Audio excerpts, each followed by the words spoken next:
Assalamualaikum warahmatullahi wabarakatuh.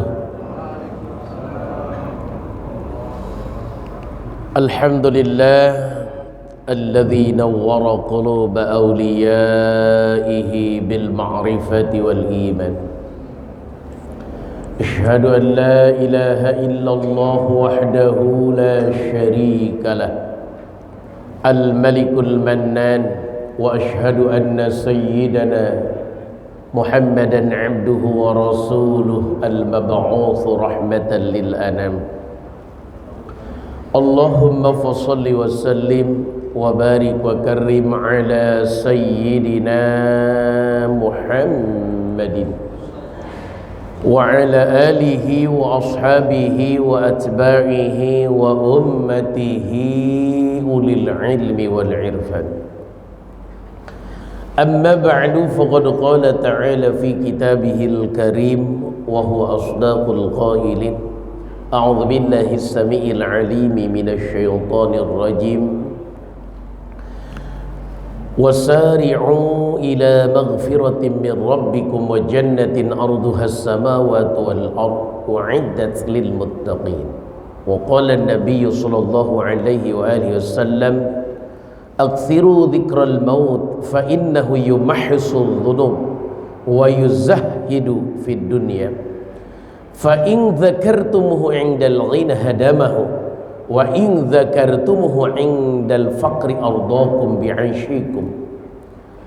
Shadaqallahul 'aliyyul 'azim, shadaqa rasuluhun nabiyyul habibul karim, wa nahnu 'ala dzalika minasyahidin wasyakirin. Walhamdulillahi rabbil alamin.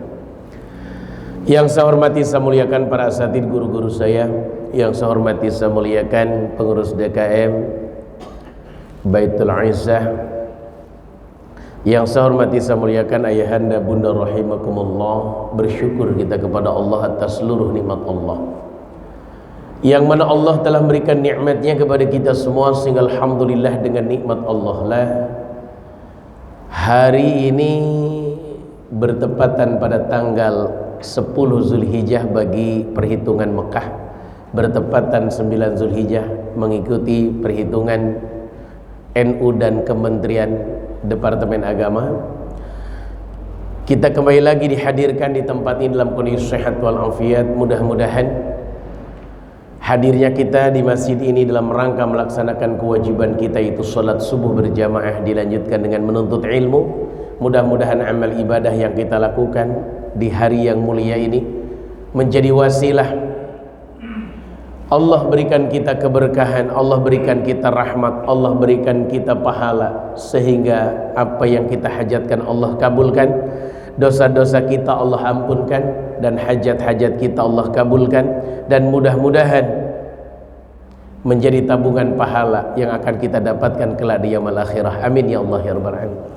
Rahmat teriring salam semoga Allah curahkan, semoga Allah limpahkan selalu kepada Nabi kita, Rasul kita, yaitu baginda Rasul Muhammad sallallahu alaihi wasallam. Sebelum bahas kitab, saya menceritakan di Mauk ini takbiran dari ba'da isya, saya full semua masjid, sampai Nagrak semua masjid Idul Adha sampai Nagrak. Ketemu lagi di Google sama Idul Adha hari ini. Sampai mentok barusan kebetulan saya sengaja nyamperin masjid sengaja gitu ya, pengen tahu yang Idul Adha hari ini sebanyak apa sih gitu ya. Saya pengen tahu. Karena begitu gencar di tahun ini, perbedaan begitu menonjol, sehingga banyak sekali yang melaksanakan Idul Adha hari ini. Barusan sampai ke sini, saya telepon sahabat saya Pak Haji Yana Hadiansah yang punya Ulul Albab. Posisinya lagi apa di sana? Ternyata beliau di sana 1:30 malam, posisinya lagi ngobrol dengan jamaah di Muzdalifah. Nah, saya ngobrol dengan jamaah ngaji saya, ada 8 orang yang ikut beliau. Saya minta tolong ngobrol gitu, ternyata baru mau tahajud kata dia nih, baru siap-siap mau tahajud karena jam setengah 1 pagi. Singkat kata, singkat cerita, ini obrolan saya sambungkan. Kenapa kok saya sambungkan sampai nelpon ke sana sengaja? Ada dua hal. Yang pertama, orang yang sholat Idul Adha pada hari ini di Mekah belum Idul Adha, karena baru jam 1, setengah 1 pagi, subuhnya setengah 10 siang di jam kita. Sekali lagi, di jam kita setengah 10 siang. Berarti di kita lagi nyembelih di sono baru mau sholat Idul Adha. Itu kalau hitungan sekali lagi pakai jam. Ini sekali lagi tidak menyalahkan, tidak mendukung. Ini hanya wawasan keilmuan. Kenapa kok harus disambung-sambungin? Saya pengen mengukur gitu ya. Pengen mengukur. Beberapa masjid bertanya ke saya, DKM orang-orang bertanya kepada saya tentang yang benar ini Sabtu apa Ahad. Saya bilang dua-duanya insya Allah benar, cuman harus dengan keyakinan benarnya dan dasar hukum. Jangan asal ngikut. Kalau udah asal ngikut itu bahaya. Contoh, Bapak kalau ke pesantren kita di sana ada musola. Musolanya nggak gede lah, nggak gede, ini ya setengah dari masjid ini. Bertanya ke saya, Ustaz, di kecamatan kita semua akan lebaran hari Sabtu. Kita bingung, Pak Ustaz. Kata saya jangan bingung, kita mah minggu aja. Kok begitu Pak Ustaz? Saya mau tanya dulu ke Bapak, ini pengurus DKM.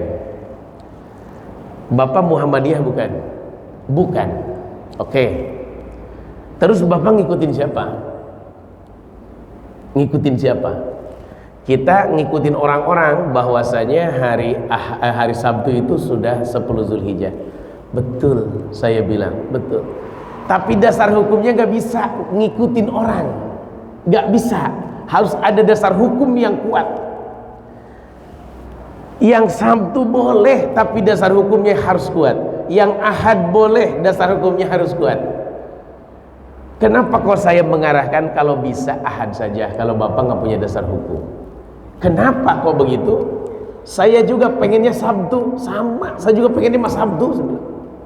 Tapi kan dasar hukum kita nggak kuat. Kita melihat bulan langsung tidak bisa, menghitung secara hisab juga bukan ahlinya. Ngikut Muhammadiyah juga kita bukan orang Muhammadiyah. Ngikut Mekah juga memang Mekah dengan kita beda waktu. Kalau mau ngikut Mekah sekalian subuhnya ntar setengah 10, karena Mekah subuhnya setengah 10. Kalau jam tangan kita, pakai jam tangan kita ya, setengah 10. Mohon maaf lahir batin, yang paling safety saran saya ngikut apa yang sudah diumumkan pemerintah. Kenapa kok paling safety? Satu-satunya ayat yang memerintahkan taatlah kepada Allah, taatlah kepada Rasul, taatlah kepada ulil amri yang memimpin kalian. Singkat kata, singkat cerita, saya memberikan gambaran seperti itu kepada kita semua. Nah, ada dua hal ini yang paling urgent. Nah, akhirnya saya coba malam ini berangkat dari pesantren jam 3. Saya kunjungi masjid-masjid, berapa sih jumlah masjid yang Idul Adha hari ini, berapa yang tidak. Ternyata hampir semua jamaah Cilongok itu Idul Adha hari ini, karena di Cilongok sudah diumumkan Idul Adha-nya hari Sabtu. Itu ya, hampir semua. Itu ya, hampir semua. Nah, tapi punten perumahan itu hampir semua tidak hari ini, tapi Ahad besok. Yang harus kita perhatikan adalah bukan sholatnya, tapi nyembelihnya. Siapa yang sholat, siapa yang masjid ketitipan lalu sholat Idul Adha hari ini, tolong jangan disembelih hari ini, harus besok. Kenapa? Khawatir ada yang nitip kurban, sholatnya besok. Ini kejadian ini. Ada namanya Ibu Sisma Ridelpi, dia nelpon ke saya dari Padang. Dia tinggal di Padang, telepon saya, Ustaz, saya mau lebaran hari Ahad, besok saya baru puasa Arafah, tapi di masjid saya titip kurban, Sabtu mau nyembelih kurban dan sholat Idul Adha. Saya bilang cabut kurban ibu. Ibu nggak akan sah kurbannya, karena sah itu setelah sholat. Yang sholatnya siapa? Yang korban, bukan jamaah itu. Yang korban sholat baru nyembelih, bukan nyembelih dulu baru sholat. Siapa yang nyembelih dulu baru sholat, maka itu penyembelihan biasa. Ini hati-hati banget, harus hati-hati. Kayak saya sarankan masjid-masjid yang ketitipan kurban lalu mengadakan sholat Idul Adha-nya hari Sabtu, tolong ditanya, barangkali ada jamaah yang hari Ahad dia Idul Adha-nya, jangan sampai disembeli di hari itu, karena tidak jadi kurbannya. Kasihan, ini luar biasa. Jadi saya simpulkan sebagai mukadimah, semua ada ilmunya, semua ada hitungannya. Jangan sampai kebencian kepada pemerintah, jangan sampai kebencian kepada Kementerian Agama lalu membuat kita khilaf, membuat kita mengambil tindakan yang benar yang ini karena pemerintahnya salah. Jangan suka berpikir seperti itu. Sesuatu yang dilakukan dengan kebencian tidak akan selesai sampai kapanpun. Tapi kita yakin yang melihat hilal juga bukan orang sembarangan, yang menentukan juga bukan orang sembarangan. Kita yakinkan saja, selama itu yang kita yakini adalah benar, maka silahkan diikuti saja.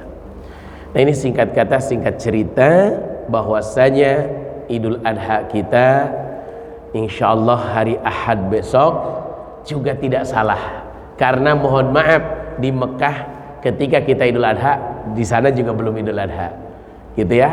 Di sini jam 12 siang, mereka baru Idul Adha di sana. Jadi setengah hari sudah kita tidak sama dengan Mekah posisinya. Memang secara hitungan 4 jam. Guru-guru kita, Ustaz Adi Hidayat, Buya Yahya, Ustaz Abdul Somad, dalam dialognya mereka mengatakan ikutin saja pemerintah, karena kita dengan sana berbeda. Jadi nikmatin saja proses perbedaan ini, jangan sampai saling menyalahkan, apalagi mengatakan saya yang sah, kamu yang tidak sah.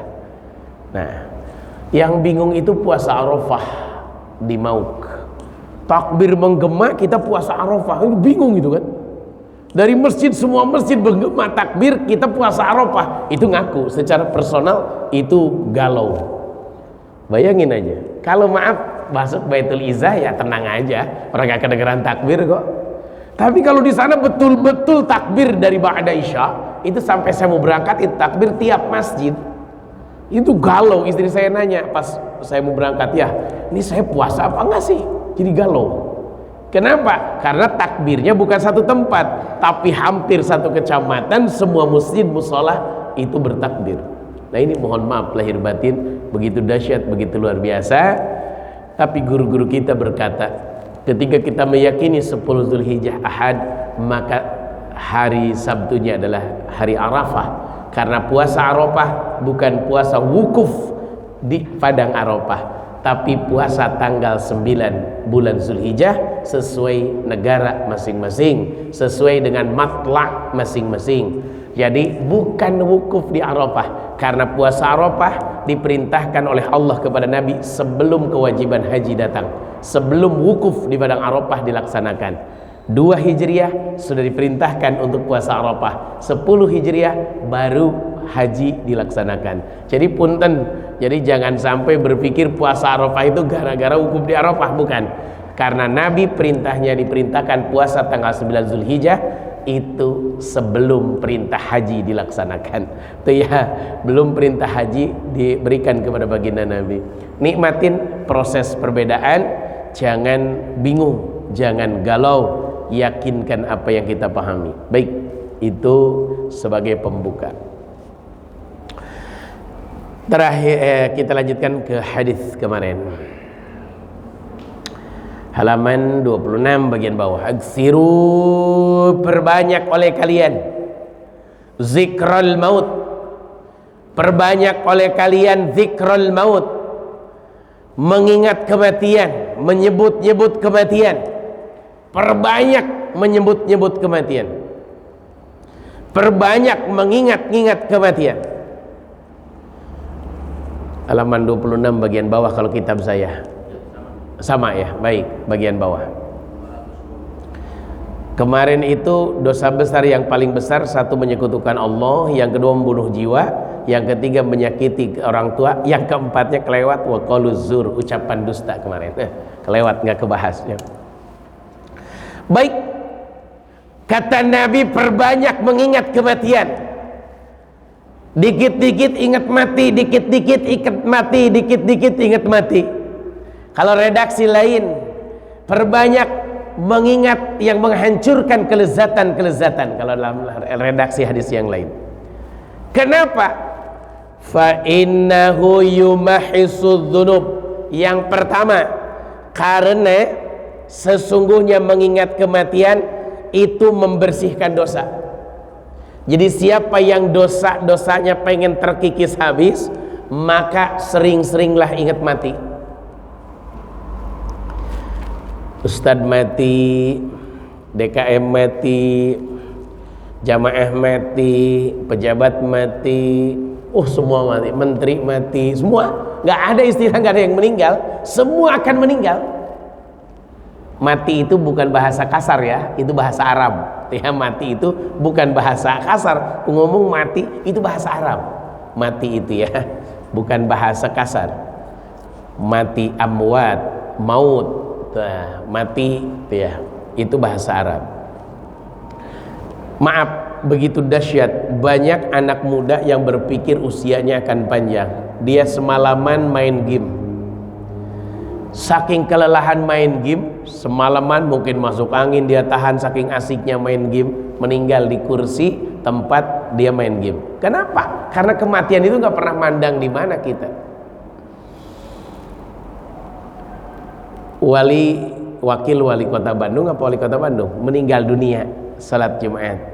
Kemarin yang terbaru pelawak Tarsan meninggal dunia lagi salat Jumat. Mohon maaf lahir batin. Punten, kematian itu akan datang menjemput kita. Tidak pernah tahu. Dia mah sakit pasti cepat meninggal. Enggak ada jaminan. Malah terkadang yang sehat yang nungguin orang sakit yang meninggal. Enggak ada jaminan. Nah, ingat-ingat itu. Maka siapa yang sering mengingat kematian, bersihlah dosa.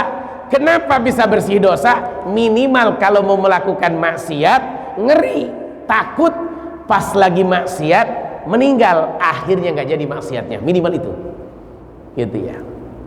Yang kedua, wa yuzahidu fid dunya. Dengan sering mengingat kematian, wa yuzahidu fid dunya, zuhud, menjadi hati-hati sama urusan dunia, nggak gegabah dalam urusan dunia, nggak asal dapat uang, nggak asal kaya, nggak asal dapat proyek, nggak asal tanda tangan.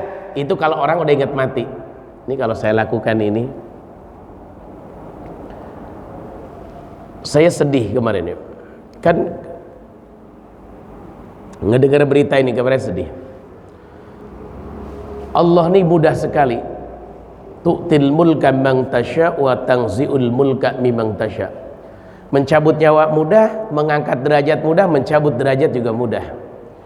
Saya sedih sampai meneteskan air mata. Satu pondok pesantren di Jombang yang segitu besar dicabut izinnya, dibekukan gara-gara tidak kooperatif. Itu sedih banget. Siapapun bisa maksiat, siapapun bisa dosa. Cuman ketika kita sudah salah, harusnya dirahasiakan, ditutup, menyerahkan diri, selesai. Jadi pesantrennya jalan. Bayangkan kalau kita lihat pesantrennya segitu besar ditutup, dibekukan, ya Allah, sedih luar biasa. Kita yang pesantren-pesantren kecil aja berjuang biar banyak santri, biar ada santri yang betah gitu ya, biar ada santri yang mau nuntut ilmu di tempat kita. Ketika pesantren-pesantren sebesar itu dibekukan oleh pemerintah, sedihnya luar biasa. Maaf. Makanya disitulah terkadang agama mengajarkan, ketika kita salah ya kita ngaku saja, udah selesai. Ngaku sama Allah, ngaku sama hukum, sudah selesai, mau diapain lagi. Cuman jarang orang kalau salah mengaku dengan kesalahannya. Semua selalu merasa dirinya benar. Nah, ini yang bahaya. Tuh, ini sebuah contoh mudah sekali buat Allah. In dzakartumuhu indal ghina hadamahu. Andai kata mengingat kematian ketika kita dalam kondisi kaya raya, hadamahu, maka akan meruntuhkan kesombongan kita. Jadi kalau kita duit banyak, mobil mewah, rumah bagus, tapi ingat meninggal, maaf, dia tetap ingin bersedekah, dia tetap ingin jadikan hartanya buat bekal akhirat.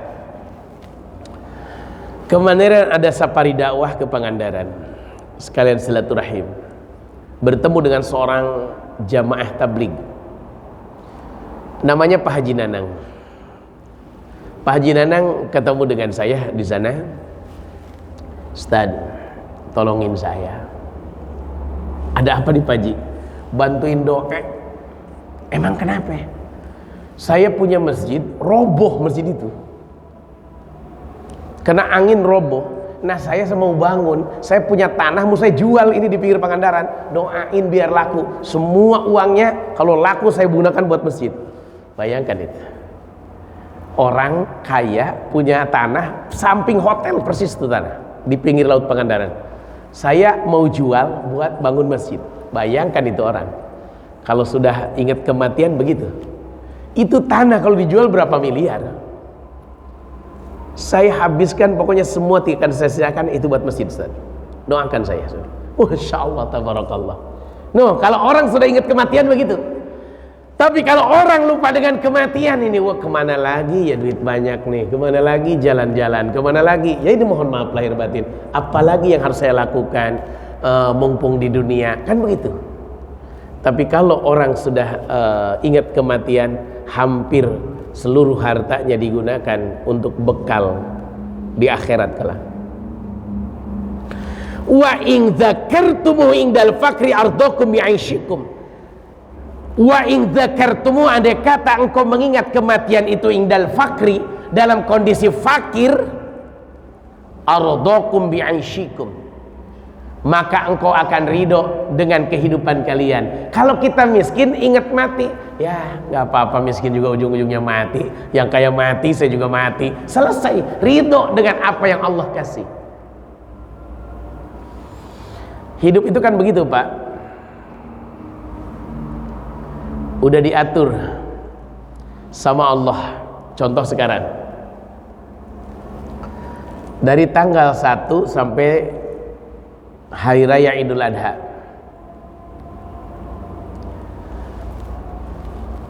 yang punya kemampuan berkorban harus berkorban. Alhamdulillah, Baitul Izzah 21 sapi. Di Puri Agung, di tempat saya, perumahan tempat saya ada rumah di situ, itu 5 sapi kemarin. Itu pun masih kurang 1 orang katanya, kurang rapat, kurang 1 orang. Bayangkan Pak, kalau orang punya harta diancam sama Nabi. Man lahu sa'atun walam yudhahi fala yaqrabanna musallana. Siapa yang punya kemampuan untuk berkurban lalu tidak berkorban, jangan dekat-dekat tempat salatku. Singkat kata, dibencilah sama Nabi. Udah kita punya uang mau korban, ditahan lagi dengan hadis Nabi. Idza halla hilala dzilhijjah wa arada ahadukum ayudhahi falyumsik an sya'rihi wa adfarihi. Apabila salah seorang masuk ke tanggal bulan Zulhijjah dan salah seorang di antara kalian bermaksud berkorban, jangan potong kuku, jangan nyukur rambut, menyabut bulu-buluan yang ada di tubuh. Tahan, nggak potong kuku, nggak ngerok jenggot, nggak ngorek kumis, karena kita mau korban. Ditahan lagi, amal dapat pahala lagi. Nyampe di situ tanggal 9 bulan Zulhijjah. Saumu yaumi Arafah yukaffiru sintaini madiyatan wa mustaqbilah. Puasa hari Arafah tanggal 9 Zulhijjah itu menghapuskan dosa 2 tahun, 1 tahun yang kemarin, 1 tahun yang akan datang. Masuk ke Hari Raya Idul Adha, ma'amila ibnu Adam yauman nahri amalan ahabu ilallah min iraqati dam. Dipanaskan lagi oleh hadis Nabi. Tidak ada amalan pada Hari Raya Idul Adha yang paling dicintai sama Allah kecuali mengalirkan darah kurban. Bukan silaturahim kalau Idul Adha yang paling bagus, bukan ngedatengin orang tua, bukan, tapi menyembelih hewan kurban. Di zaman Rasul kalau kita lihat sejarahnya, habis sholat Idul Adha, sholat Idul Adha di lapangan, beres sholat Idul Adha pada pulang ke rumah masing-masing. Nah mereka ke belakang rumah, ke kandang, ambil kambing satu sembelih gitu ya, ambil unta satu sembelih. Di zaman Nabi gitu. Jadi nggak pernah ada panitia kurban di sana. Jadi nggak pernah dikumpulin di masjid, nggak pernah. Kenapa di Baitul Izzah dikumpulkan di masjid Baitul Izzah? Karena rumahnya nggak ada pekarangannya, belakang nggak ada, depan nggak ada, kandang nggak punya. Kalau zaman Nabi kan belakang luas, depan luas, samping luas. Makanya mohon maaf, gak ada yang nanya kemarin, Pak Ustadz kok nggak ngikutin sunnah Nabi? Zaman Nabi kan nggak ada panitia di masjid. Saya bilang emang bener Pak, nggak ngikutin sunnah Nabi. Cuman kalau Bapak tahu, rumah kita itu gak punya halaman Pak. Mau motong di mana kalau motong masing-masing? Itu ya, kita terkadang suka buruk sangka dulu, tapi gak dipikirin gitu ya, gak dipikirin. Rumah kita itu depannya bukan halaman tapi got sama jalan. Mau motong di mana? Masa tiap rumah motong kan ribet, saya bilang. Nah makanya dikumpulkanlah di masjid, kata saya. Jadi jangan buruk sangka dulu, kata saya. Tapi kan gak sesuai Nabi. Zaman Nabi kan motong di belakang rumah langsung. Ya memang betul, kan sekarang mah kita nggak punya, sapinya juga harus beli di tempat orang. Zaman dulu kan nginguk sendiri, pada punya sendiri. Nah ini sebuah cerita bahwasanya kalau kita ingat mati, berapapun uang kita, tiba Idul Adha maka sembelihlah kurban. Idul Adha dengan kurban kita bukan seumur hidup sekali, karena masih ada yang begitu berprinsip, Ustadz saya mau nggak kurban tahun ini. Emang kenapa? Udah semua, saya udah, istri saya udah, anak saya udah, adeknya juga udah, jadi udah semua, saya nggak kurban tahun ini. Selalu berkata begitu. Padahal kurban itu bukan seumur hidup, tapi setahun sekali bagi yang mampu. Dan kalau bisa sebutkanlah nama kepala keluarga kalau nyembeli itu. Saya bayangkan begini, Nabi ketika menyembelih dalam kitab Minhajul Muslim, Nabi mengatakan Allahumma inna hadza min Muhammad wa ali Muhammad. Ya Allah, ini dari Muhammad dan keluarga Muhammad. Ini sebenarnya sebagai contoh. Jadi kalau kita nyembelih kurban atas nama kita, kepala keluarga dan keluarga kita, Muhyiddin dan keluarga, gitu. Jadi gak usah gantian, ibu-ibu gak usah cemburu, saya kok gak disebut-sebut. Ketika suami menyebut keluarga, sudah kebawa semua pahalanya. Bukan berarti kambing 1 ekor buat 7 orang, bukan. Tapi kambing 1 ekor ketika disembelih atas nama suami, maka keluarga akan kebagian pahala semua. Di kita ini yang jadi Pak RT itu suaminya. Kenapa istrinya disebut Bu RT? Karena ketika nama laki-laki disebut maka perempuan ke bawah. Ayat Quran kalau udah manggil nama laki-laki itu perempuan ke bawah. Tapi kalau disebut panggilan nama perempuan, laki-laki nggak bisa ke bawah. Contoh ayat tentang jilbab, khusus perempuan. Laki-laki nggak ke bawah. Ibu Megawati pernah jadi presiden, tapi Pak Taufik Kemas nggak disebut Bapak Presiden. Karena laki-laki tidak akan kebawa oleh perempuan. Makanya kenapa kurban dicontohkan oleh Nabi ketika nyembelih itu nama kepala keluarga, karena biar kebawa semuanya. Begitu sebenarnya kalau kita lihat singkat. Nah ini sekali lagi, perbanyak mengingat kematian dimanapun. Bagaimana caranya mengingat kematian? Gampang. Sering-sering ngelayat orang meninggal, sering-sering ziarah ke kubur. Kita datang ke kuburan manapun termasuk kuburan wali, tujuannya adalah mengingat kematian, bukan meminta berkah. Kalau udah minta berkah udah bahaya, udah judulnya ya. Maaf, hampir semua orang datang ke makam wali judulnya minta berkah. Itu yang bahaya, itu yang bahaya. Kalau minta berkah mah datang ke orang tua kita, minta doanya, itu berkah buat kita. Jadi ke kuburan manapun, ke kuburan wali manapun, ke kuburan siapapun, kita nomor satunya mengingat kematian, nomor duanya mendoakan. Udah cuman itu, nggak ada lagi selain itu. Jadi mohon maaf, luruskan orang ziarah-ziarah ke makam-makam wali. Tolong luruskan niatnya. Jangan sampai minta berkah. Kalau minta berkah bisa musyrik, bahaya. Tuh ya. Saya setelah sering ziarah ke makam wali, usaha saya jadi makin lancar. Itu bahaya, udah hancur udah itu. Hati-hati. Kayak kemarin ada sebuah pengajian merayu saya, Ustaz, tolong bimbing kami ziarah ke makam-makam wali yang di Banten dulu deh, kata saya. Ya mohon maaf ya Bu, ziarah sih boleh, saya antar, tapi nggak boleh doa selain doa yang saya pimpin.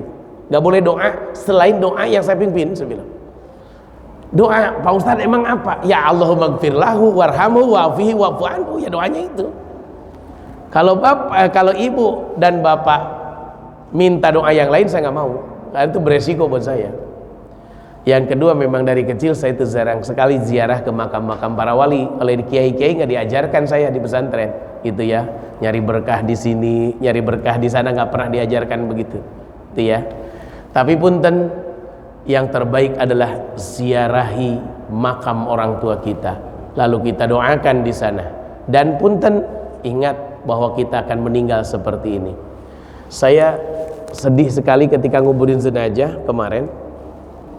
Di Mauk itu kan air itu banyak ya, karena pinggir laut. Jadi ketika digali itu air itu banyak. Karena udah nggak sanggup kali yang galinya, nau airnya itu. Air mayat dimasukin aja gitu kan. Itu saya ngebayangin, ya Allah, jenazah saya nanti diceburin ke dalam kubur yang ada airnya, bayangin aja. Sedih banget itu, ngelihat itu sedih ya. Bayangkan. Makanya maaf, memang kuburan itu nggak ada pengaruh apa-apanya buat kita. Yang berpengaruh itu amal soleh. Mau ada airnya, kayak mau ada batunya, kayak mau terjal seperti apa, mau di Sandiaga Hills, tetap nggak ada pengaruhnya buat kita. Yang berpengaruh adalah amal soleh kita. Ya Allah, kita akan diginiin nanti. Yang dimuliakan, yang dihormati akan diginiin seperti ini. Nah inilah kematian. Makanya sering-sering mengingat kematian. Jangan biarkan kita hidup tanpa mengingat kematian. Karena dengan mengingat kematian, kita akan menjadi lebih baik, dosa-dosa kita semakin habis, dan insya Allah kesombongan kita akan hilang, dan insya Allah keridhaan kita kepada Allah akan muncul. Hadis yang kedua, ksiru, berbanyak oleh kalian minas sholati, dari membaca sholawat alayya, kepadaku, kata baginda Nabi, fi yaumil jumu'ah, di hari Jumat, wa lailatil jumu'ah, dan malam Jumat. Faman soponing uang fa'ala kang lakukan iki uang dzalika marang salawat kepada baginda Nabi, kuntu, aku terbukti, lahu, bagi orang itu, syahidan, menjadi saksi, wa syafi'an, dan menjadi penolong, yaumal qiyamah, pada hari kiamat. Indah ini hadis. Ini hadis dasar hukum tentang perintah membaca solawat kepada baginda Nabi Muhammad SAW. Referensinya ini. Kalau Qur'annya kita udah hafal semua. Innallaha wa malaikatahu yusholluna 'alan nabi. Ini hadisnya. Pak, siapa saja yang pengen disaksikan oleh baginda Nabi kelak di yaumul qiyamah, siapa saja yang pengen mendapat pertolongan dari baginda Nabi pada hari kiamat, karena hanya baginda Nabi yang sanggup menolong, perbanyak baca sholawat di hari Jumat dan malam Jumat. Sambil nungguin khotib mulai, Bapak pegang tasbih, sallallahu ala Muhammad, sallallahu ala Muhammad, atau Allahumma sholli ala sayyidina Muhammad, Allahumma sholli ala Muhammad. Terserah mau pakai sayyidina atau enggak juga terserah, yang penting baca sholawat. Udah gak usah diramein ya, pokoknya terus baca sholawat. Sholawat apa saja terserah. Karena ada yang mengatakan sholawat nariyah mau enggak, ini sholawat nariyah itu udah 300 tahun yang lalu. Udah kita baca aja, yang penting niatkan kepada Allah bahwa kita sedang membaca sholawat kepada baginda Nabi. Jadi jangan dikit-dikit baca sholawat bid'ah. Ini bid'ah, jangan. Ini hadisnya jelas, sahih hadisnya. Jadi silahkan perbanyak baca sholawat pada hari Jumat dan malam Jumat. Siapa yang malam Jumat baca sholawat, siapa yang hari Jumat baca sholawat, maka Nabi pada hari kiamat kelak akan menjadi saksi di hadapan Allah dan akan menjadi penolong pada hari kiamat. Saya kalau lihat dalam syarah kitab Tijan Daruri di Pondok Pesantren Manonjaya ketika saya pesantren di Tasikmalaya, Ajengan Khair Apandi, pimpinan Pondok Pesantren Miftahul Huda di Manonjaya, itu bikin syarah kitab Tijan Daruri lalu disundakan. Dari bukunya tebal segini tapi Sunda, bahasa Sunda semua. Ada sebuah nyanyian di belakang tentang cerita di akhirat. Lumpat sakabeh jalma murunaka Nabi Adam, minta tulung jeung syafaat, Nabi Adam teh ngajawab, pertama nanti di akhirat manusia akan lari ketika dikejar api neraka menuju Nabi Adam, minta pertolongan kepada Nabi Adam. Ya Adam, kau bapaknya manusia, tolong kami tidak sanggup menghadapi api neraka ini. Kata Nabi Adam, saya juga punya dosa, satu kali saya tidak bisa memberikan syafaat. Coba lari kepada Nabi Nuh.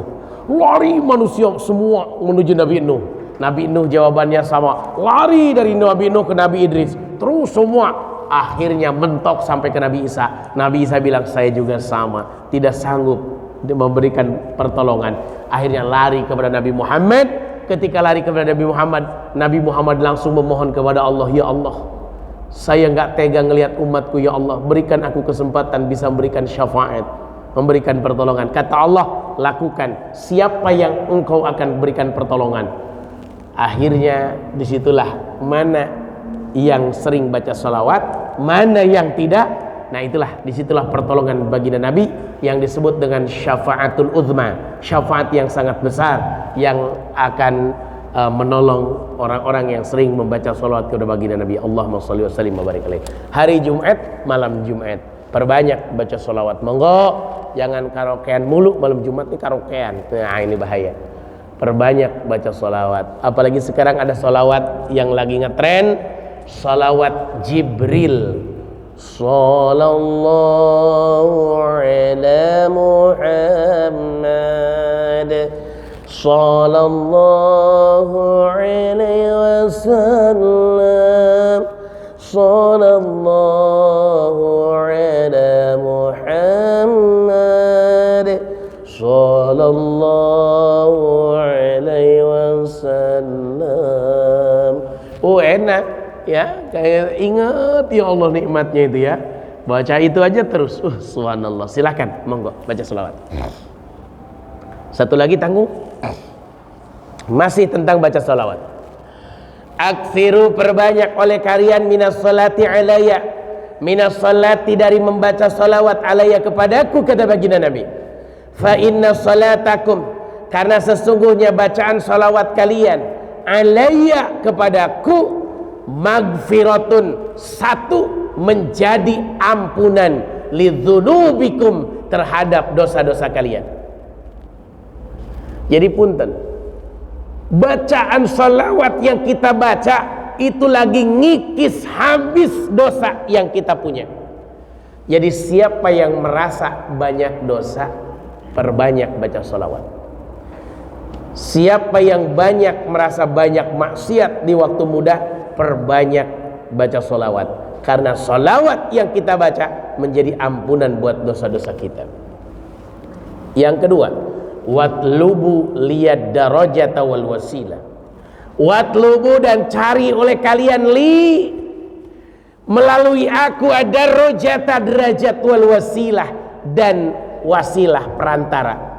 Fa inna wasilati, karena sesungguhnya wasilahku, inda rabbi, di sisi Tuhanku, syafa'atul lakum, menjadi pertolongan buat kalian. Makanya ada istilah dengan berkahnya baginda Nabi Muhammad SAW, dengan mulianya baginda Nabi Muhammad SAW, ya Allah, aku memohon berikanlah syafaat baginda Nabi kelak. Itu ya. Tapi ada ulama yang mentafsirkan begini, kalau mau mendoakan almarhum almarhumah, doakan dulu baginda Nabi. Makanya punten, doa syarat dikabul awali dengan bismillah dan hamdalah, awali dengan membaca salawat, tutup dengan salawat. Kenapa? Karena itu semua jadi wasilah. Wasilah apa? Wasilah dikabulnya doa-doa. Jadi Nabi ini begitu luar biasa ya, nyuruh kita mengangkat derajat kita dengan wasilahnya baginda Nabi. Siapa yang pengen derajatnya naik dan mulia, ikutin akhlak Nabi. Nabi ini akhlaknya kalau kita ikutin, insya Allah kita akan naik derajatnya. Siapa yang pengen buruk derajatnya, tinggalkan sifat-sifat Nabi, mohon maaf lahir batin, maka insya Allah dia akan buruk derajatnya. Karena Nabi mulia akhlaknya. Jangan sedikit-sedikit nyalahin orang, punten. Ada sebuah cerita. Nabi ini kan termasuk orang yang tidak pernah cepat nyalahin orang. Nabi ini. Ada orang kalau ngimamin sholat atau kalau sholat sendiri pasti hobinya qul huwallahu ahad, nggak pernah yang lain. Ada yang curhat sama Nabi, ya Rasulullah, itu ada orang kalau sholat ngimamin kan pasti qul huwallahu ahad. Akhirnya dipanggil oleh baginda Nabi. Nabi nggak nyalahin. Kalau orang kan kita, ini orang bodoh amat sih nggak pakai hati ya. Nabi malah bertanya, maaf, katanya kamu kalau sholat sering pakai al-ikhlas terus ya. Emang kenapa? Saya saking cintanya dengan surat ini. Karena di surat ini ada sifat-sifat Allah yang begitu luar biasa. Subhanallah. Jawaban baginda Nabi kan begitu dahsyat. Tuh ya. Nabi tidak menyalahkan, tapi baginda Nabi malah menjamin orang itu kan. Menjamin orang itu akan mendapatkan naungan dan surganya Allah. Begitu dahsyat, begitu luar biasa. Beda sama kita. Tuh ya, beda sama kita hobi dikit-dikit nyalahin. Ada juga kasus ke sahabat, hei sahabat-sahabat, nanti kamu jangan sholat asar ya sebelum nyampe ke sana. Pokoknya jangan sholat asar sebelum nyampe ke negara sana. Nyampe di jalan pendapat sahabat-sahabat ini berbeda. Ketika tiba waktu asar mau habis maghrib, berbeda pendapat. Pendapat sahabat yang satu, Nabi melarang kita sholat di sini. Berarti kalau nyampe ke sana baru sholat asar jam berapapun. Pendapat yang satu mengatakan, maaf, kita harus sholat asar. Itu hanya motivasi dari Nabi, bahwa Nabi memotivasi agar kita cepat-cepat nyampe ke sana. Tapi kalau tiba waktu asar ya harus sholat asar. Jadi berbedaan pendapat. Ketika disampaikan kepada Nabi dengan dua perilaku sahabat ini, Nabi tidak menyalahkan satupun, tapi baginda Nabi membenarkan. Nah itulah, kita jangan cepat suzon, jangan cepat bersangka, tapi mari kita perbaiki keilmuan kita. Maka insya Allah ketika hasanah keilmuan kita makin bertambah, kita tidak akan hobi menyalahkan orang. Baik, itu hadis yang terakhir tentang dua hadis menceritakan anjuran hobi-hobi membaca sholawat kepada baginda Nabi Muhammad SAW. Tapi saran saya, kalau mau sholawatan di masjid, sholawatanlah sebelum azan. Kalau sudah azan jangan sholawatan, karena orang pada sholat sunnah khawatir tidak bisa khusyuk. Dimanapun saya memberikan peringatan atau memberikan nasihat kepada DKM, sholawatan anak-anak nggak apa-apa, saya bilang, tapi kalau bisa sebelum azan. Tapi kalau sudah azan, alangkah indahnya tidak, karena banyak orang yang sholat sunnah suka kacau, suka ngaco, suka jadi salah bacaannya gara-gara kedengaran sholawatan. Bukan sholawatan yang salah, bukan, tapi waktunya terkadang waktu sholat. Itu yang saya sampaikan. Ada yang mau ditanyakan sebelum saya tutup? Enggak Pak Ustadz. Assalamualaikum warahmatullahi wabarakatuh. Ya.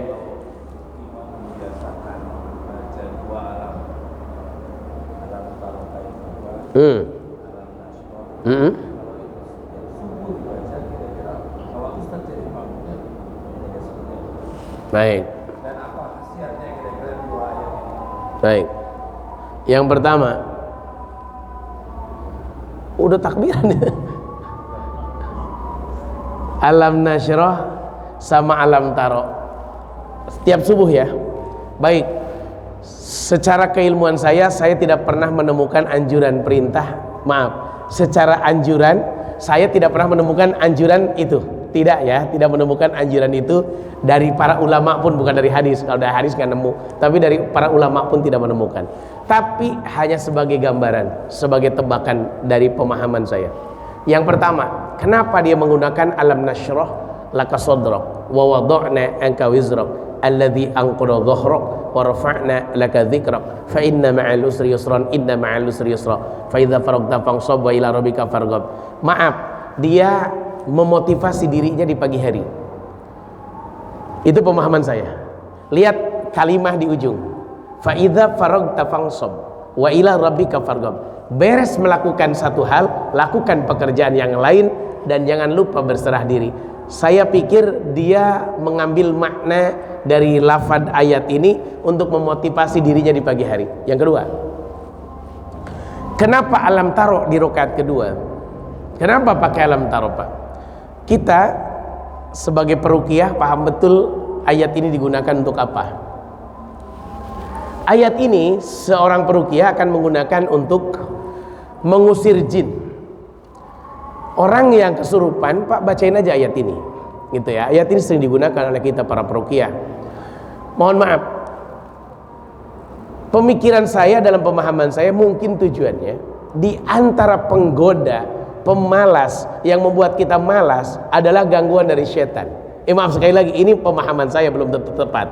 Maka dia manfaatkan alam taro ini untuk menghilangkan kemalasan alladzi yuwaswisu fi sudurinas, dari setan-setan yang membisikkan dirinya, yang membisikkan ke dalam dirinya. Sekali lagi, itu hanya tebakan, belum tentu benar.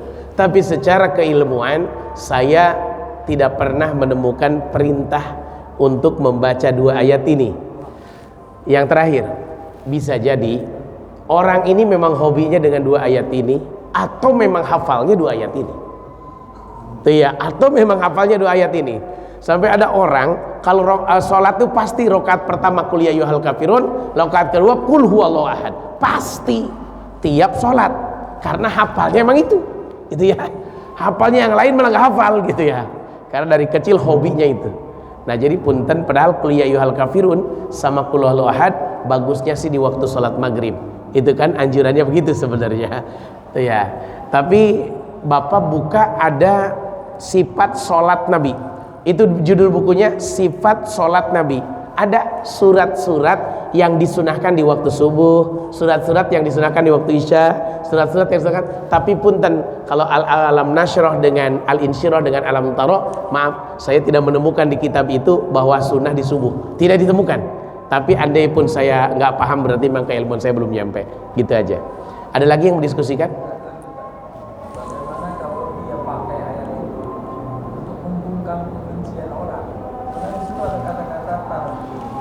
Betul, punten, bisa, sangat bisa, sangat bisa. Malah saya dapat ajaran tarmihimnya dibaca 11 kali ketika kita ngobatin orang yang kesurupan. Tarmihim, tarmihim, tarmihim, tarmihim, tarmihim, tarmihim, tarmihim. Tapi jangan napas, gitu ya. Tarmihim, tarmihim, tarmihim, tarmihim, tarmihim, tarmihim, tarmihim, tarmihim bihijaratin min sijil. Nah, itu terkadang ada ulama kiai mengajarkan begitu. Baca 11 kali, itu ya, untuk mengusir setan, karena kalimat tarmihim ini begitu dahsyat ya, melempar tarmihim ini ya. Itu ya, saya sudah coba, Pak, ternyata begitu dahsyat. Saya sih 11 kali nggak kuat napasnya, saya 7 kali biasanya gitu ya, napasnya nggak kuat 11, jadi 7 kali biasanya saya. Itu ya, itu silahkan, sama bisa begitu. Baik, itu yang bisa saya sampaikan. Oh, mangga, silakan Pak Haji, mangga, silakan Pak Haji, mangga. Assalamualaikum warahmatullahi wabarakatuh.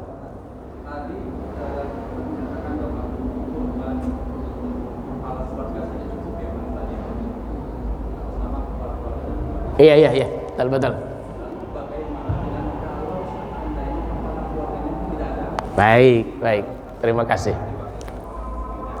Baik, sama-sama. Kepala keluarga, ayah. Ayahnya meninggal, maka turun ke anak laki-laki yang paling besar. Al-akhul kabir bimanzilatil ab. Anak laki-laki paling besar derajatnya sama dengan ayah, akan jadi kepala keluarga, menjadi wali, menjadi penanggung jawab nafkah, akan turun ke sana. Tuh ya, kalau ada anak laki-laki. Ustaz, anaknya perempuan semua, istrinya janda, maka sebut nama istrinya. Tapi ada ulama yang mengatakan sebut nama keluarga, tetap nama keluarga almarhum, gitu ya, keluarga almarhum. Tapi bisa disebut nama istrinya kalau anaknya perempuan semua, karena penanggung jawabnya turun ke dia. Tuh ya.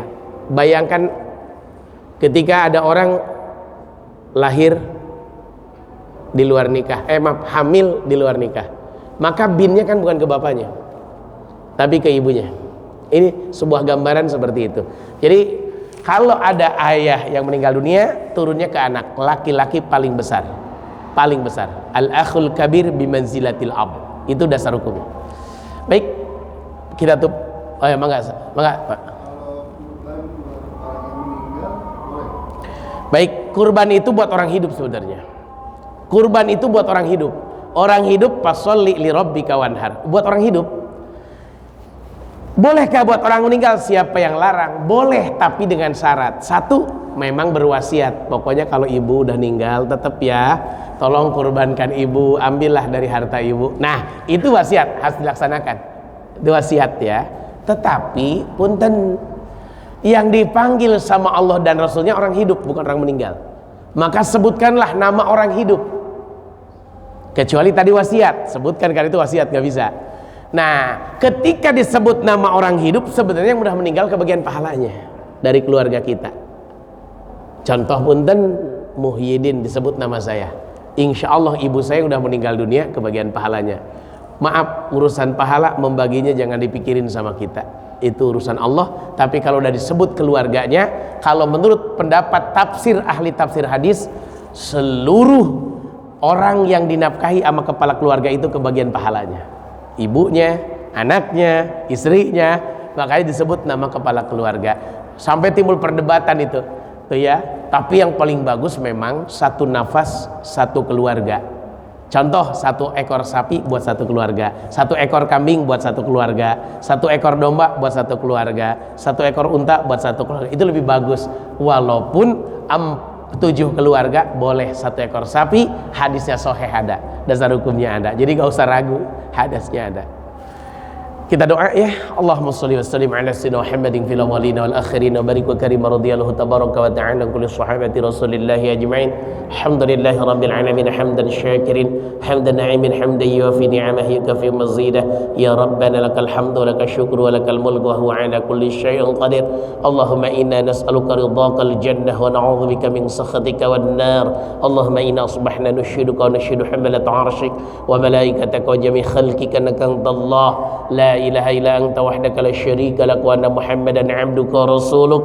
Allahumma tawil umurana sahih ajsadana wa nawwir qulubana thabbit imanana wa wasi' arzaqana wa ilal khairi qaribna wa ani syarri ab'idna wa qdi hawaijana fid din wa dunya wal akhirah. Rabbana ighfir lana dhunubana wa liwalidayna warhamna warhamhuma kama rabbayana shighara wa li jami'il muslimina wal muslimat wal mu'minina wal mu'minat. Allahumma ighfir lahum warhamhum wa'afihim wa'fu anhum wa akrim nuzulahum wa wasi' madkhalahum wa nawwir qabrahum wal jannata mathwahum.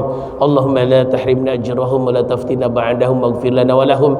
Allahumma ij'al qabrahum wa qabrahunna rawdatan min riyadil jannah wa la taj'al qabrahum wa qabrahunna hufratan min hufri niran. Allahumma anzil rahmatal maghfirata ahli kubur min ahli la ilaha illallah Muhammadur Rasulullah sallallahu alaihi wasallam. Rabbana la tuzigh qulubana ba'da idh hadaitana wa hab lana min ladunka rahmatan innaka antal wahhab. Rabbana atina fid dunya hasanah fil akhirati hasanah wa qina adzaban nar. La ilaha illa anta subhanaka inni kuntu minadh dhalimin. Fadlika subhana rabbika rabbil izzati amma yasifun. Salamun alal mursalin walhamdulillahi rabbil alamin. Maafkan bila ada ucapan yang tidak berkenan. Subhanakallahumma bihamdika asyhadu an la ilaha illa anta astaghfiruka wa atubu ilaik. Billahi taufiq wal hidayah. Fa minkum assalamu alaikum warahmatullahi wabarakatuh. Allah